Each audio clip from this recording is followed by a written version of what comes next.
Are you surprised that you ended up in the domain of comedy, that you ended up making movies, that you ended up becoming, I mean, you're a documentary star now. What do you think about all that? And do you think that was a reasonable characterization of what you've been doing? I think it's a reasonable characterization. Yeah. Well, it's the first time I've gotten a comparison to Bugs Bunny, so that's a new one. But I'll take it. And I think Emperor Has No Clothes. Certainly, I think that's very much what we're trying to do, especially with the first one, but with both movies. I think that's just a lot of what I do in general is pointing out the obvious. And maybe that's a conservative function. I wonder if that's a conservative function, pointing out the obvious. I think it is. And if we lived in a culture that was not perhaps not hopelessly, but was not deeply confused about so many basic things, then I might be out of a job entirely, which is fine. I'll go do something else, even though I'm not qualified for anything else. So I think that's an accurate characterization. I did not expect, if you'd asked me 5 years ago, 6 years ago, I didn't think that I'd be out making documentary films.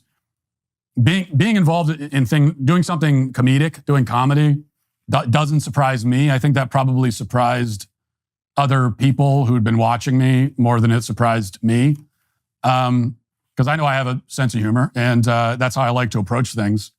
But the problem is that when you're doing, in particular for me, when I first started out podcasting, there's always the risk of, with political commentary, whether it's podcasting or cable news or anything, with political commentary, there's always the risk of it being entirely humorless. It's hard to involve humor in daily political commentary, and so it gets very dry, very kind of scolding and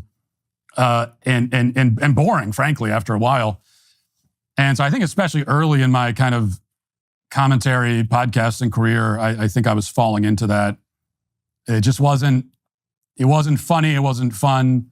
And so I was looking for ways, like what are some more interesting ways to get these same ideas across instead of just staring into a camera and saying it.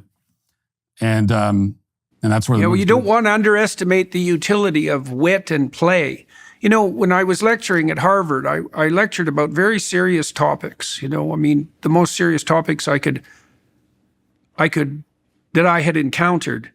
You know, political catastrophe, atrocity, authoritarianism, brutality.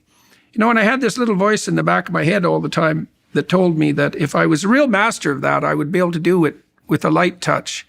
And I thought that was pretty preposterous when talking about things like the Soviet atrocities, you know. But what I came to realize over a very long period of time was that if you're a master of something, you do it in a spirit of play. And that play gives you some leeway, because that's partly what play means. But it also means that you have that leaven of wit that stops you from being a scold. You know, when I first encountered Rush Limbaugh, this is quite a while ago, 30 years ago probably, I went down to California, and that's where I first heard him. And I knew a little bit. I knew about the fact that he was a conservative commentator and that he was causing the progressive types a fair bit of misery and grief. But you know, when I first heard him, I thought that he was essentially a comedian. And there isn't a more effective mode of social commentary, I don't think, than comedy. That's partly what makes Rogan so effective, and it's also so surprising. You know, if you think about it, how many of the top-rated podcasters were stand-up comics? It's a lot of them, right? Constantine was, Dave Rubin was. There's a lot of people. Theo Vaughn, obviously. Joe, of course. So there is a real art to bringing in the right amount of wit and play. And that seems to be one of the reasons that your documentaries were so successful. I mean, you're a funny kind of comedian because you're kind of poker-faced like Buster Keaton, you know? You're not tremendously animated and extroverted.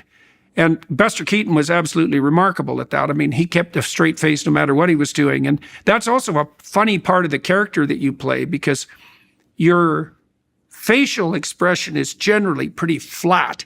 And that, I think that amplifies the absurdity of the situations that you put yourself in. And I'm kind of also curious with regards to the absurdity of those situations. Is I tried to put myself in your place when I was watching your movies, and I thought, Jesus, I don't think I could have done that.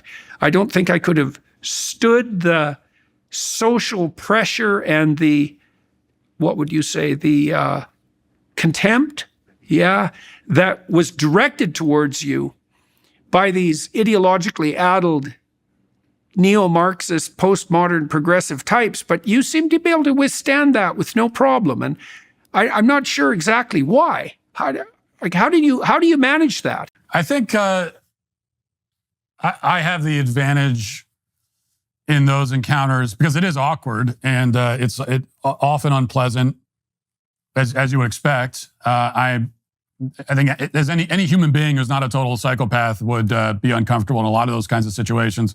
The advantage that I have is I know what we're doing and I know what this is for.